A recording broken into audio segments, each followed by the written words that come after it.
Assalamualaikum warahmatullahi ta'ala wabarakatuh. Saya Nurul Saidatul Adawiyah binti Hasan, kursus SCC 423, Kurikulum Pendidikan Islam. Saya akan membentangkan isu-isu kontemporari dalam kurikulum pendidikan Islam. Kita lihat pengenalannya adalah pendidikan Islam perlu melahirkan murid yang seimbang dunia dan akhirat. Kurikulum KSSR Pendidikan Islam memberi penekanan kepada ilmu, iman dan akhlak. Objektifnya adalah menilai isu semasa kurikulum pendidikan Islam, menganalisis kepelbagaian sistem pendidikan Islam dan menghuraikan konsep kesepaduan ilmu sebagai penyelesaian. Seterusnya, kita lihat kepada pendidikan bertaraf dunia. Terlihat cabaran yang ada ialah AI menggantikan tugas manusia, kemahiran insaniah semakin penting, persaingan global serta pendidikan lestari. Cabaran pendidikan Islam pula, penggunaan AI masih rendah, guru kurang kompetensi digital, masa PDP yang terlalu terhad semasa di dalam kelas. Kemudian murid-murid juga lebih tertarik kepada media sosial, contohnya melihat wayang di dalam YouTube ataupun di mana-mana flat media sosial yang ada. Kita lihat pula cadangan penambahbaikan. Yang pertama ialah integrasi AI dalam PDP, gamifikasi pembelajaran berasaskan projek, kebat serta nilai Islam diterapkan dalam penggunaan teknologi. Cadangan ini sangat baik untuk menambahbaikkan pembelajaran di dalam kelas. Seterusnya, kepelbagaian sistem pendidikan Islam. Isu-isu yang terlibat ataupun yang ada di dalam kepelbagaian sistem pendidikan Islam ialah jurang antara sekolah bandar dan luar bandar, dualisme pendidikan, akses teknologi tidak sama serta murid asnaf dan pendalaman.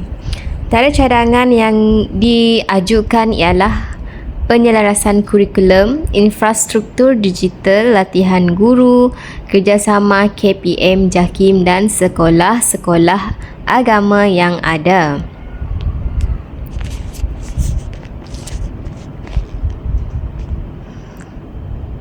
Cadangan ini adalah untuk menggantikan isu-isu yang ada, untuk menyelesaikan isu-isu yang ada di dalam kepelbagaian sistem pendidikan Islam di Malaysia.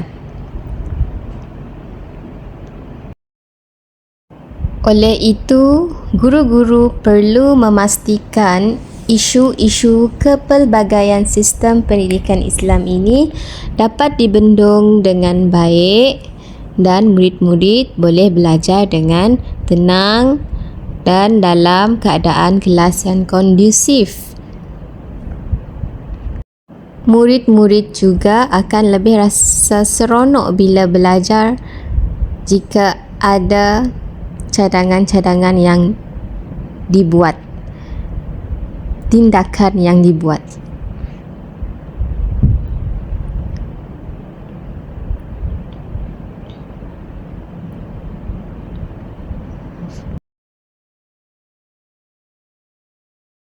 Baiklah, kita lihat carta integrasi pendidikan Islam. Sekolah Agama Bantuan Kerajaan SABK, cabarannya adalah kekangan kemudahan dan tenaga pengajar di sesetengah sekolah. Kekuatannya adalah menggabungkan kurikulum akademik dan agama di bawah KPM. Kemudian Sekolah Menengah Kebangsaan Agama SMKA pula Cabarannya adalah beban kurikulum yang padat dan kekuatannya adalah prestasi akademik tinggi serta penekanan kepada asasiah dan kepimpinan.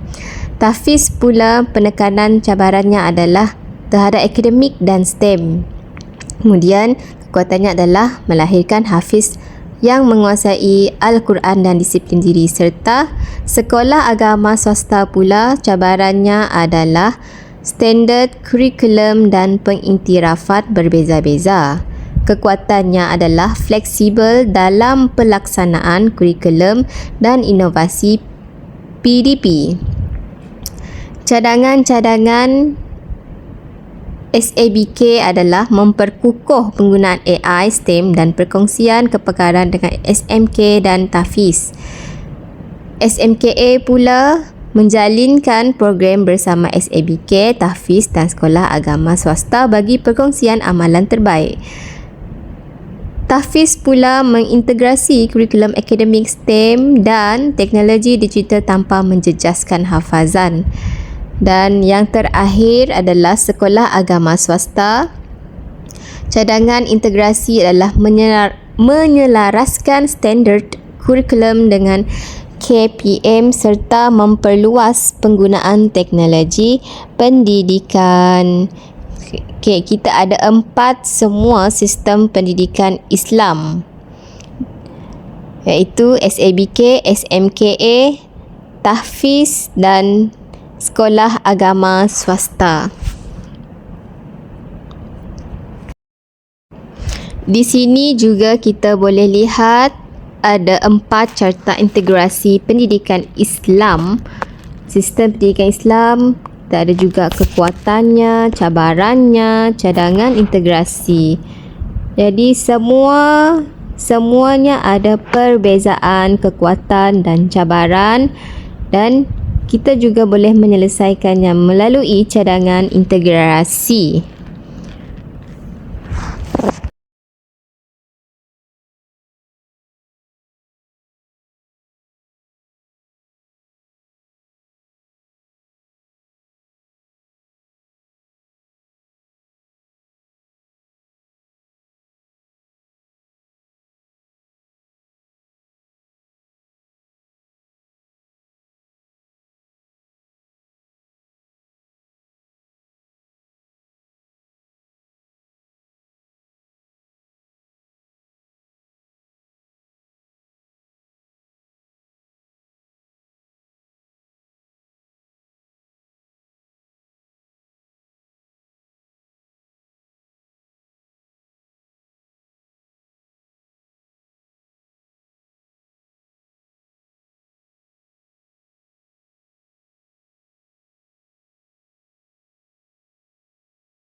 Seterusnya, kesepaduan ilmu. Maksud menggabungkan ilmu nakli iaitu Al-Quran dan hadis dengan ilmu akli iaitu sains, teknologi dan kemanusiaan. Seterusnya, ia dapat membentuk pendidikan yang seimbang antara dunia dan akhirat. Seterusnya adalah rumusan penambahbaikan. Yang pertama, kita lihat kurikulum pendidikan Islam mempunyai berpotensi besar untuk mencapai standard pendidikan bertaraf dunia. Yang kedua, kesepaduan ilmu menjadi asas utama dalam melahirkan modal insan yang seimbang dari segi intelek, rohani, emosi dan sosial.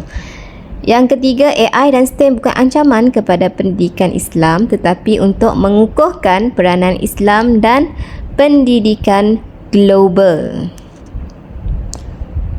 Itu adalah rumusan penambahbaikan kesepaduan ilmu epistemologi Islam. Baiklah, kita lihat juga daripada cadangan penambahbaikan tiga yang kita lihat di bawah itu adalah KPM, sekolah dan guru. Cadangan penambahbaikan dari KPM boleh menyemak kurikulum agar mengintegrasikan ilmu nakli dan akli. Yang kedua, menyediakan latihan profesional kepada guru berkaitan AI, STEM dan pedagogi digital. Dari segi sekolah pula, melaksanakan program integrasi seperti STEM, Islamik dan projek berasaskan Al-Quran. Yang kedua, menggalakkan aktiviti co-curriculum yang menghubungkan ilmu agama dan ilmu semasa. Okey, yang ketiga pula kita lihat bahagian guru pula. Yang pertama, mengintegrasi ayat Al-Quran dan hadis dengan pembelajaran sains, teknologi dan kehidupan harian. Yang kedua, menggunakan kaedah PDP abad ke-21 ataupun PAK 21 seperti PBL, KBAT, gamifikasi dan AI. Gamifikasi ni adalah seperti permainan, kuis, bermain sambil belajar di dalam kelas. KBAT pula kemahiran berfikir aras tinggi. Kita boleh bagi diorang latihan kepada murid-murid. Dan AI. AI kita boleh gunakan pembelajaran kita di dalam AI. Subjek tertentu, subjek-subjek, semua subjek kita boleh buat tukar kepada poster ataupun mana-mana yang berkaitan dan jadikan latihan. Dan kita juga boleh menggunakan AI.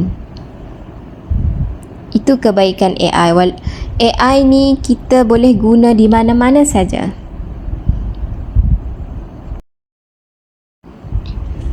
Yang penting kita gunakan AI tersebut dengan cara yang bermanfaat. Bukan gunakan AI untuk membuat benda-benda yang tidak berfaedah ataupun mengajarkan benda-benda yang tidak bermanfaat kepada murid-murid. Seperti yang kita lihat, ada 3 cadangan penambahbaikan di dalam KPM, sekolah dan guru.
Dualisme pendidikan dan penyelesaiannya. Okey, kita lihat dualisme pendidikan merujuk kepada keadaan apabila ilmu agama dan ilmu moden dipisahkan sehingga berkembang secara berasingan. Yang kedua, kesan dualisme dari segi agama adalah kurang pendedahan kepada teknologi. Dan yang ketiga, kesan dualisme dari segi sains pula kurang kefahaman agama dan cabaran dalam aspek etika dan nilai. Okey, penyelesaiannya adalah integrasi kurikulum penciptaan manusia boleh dikaitkan dengan sains dan biologi. Zakat boleh dikaitkan dengan ekonomi Islam ataupun matematik. Guru pendidikan Islam bekerjasama dengan guru sains, matematik, geografi dan reka bentuk untuk menghasilkan PDP yang lengkap dan berkaitan.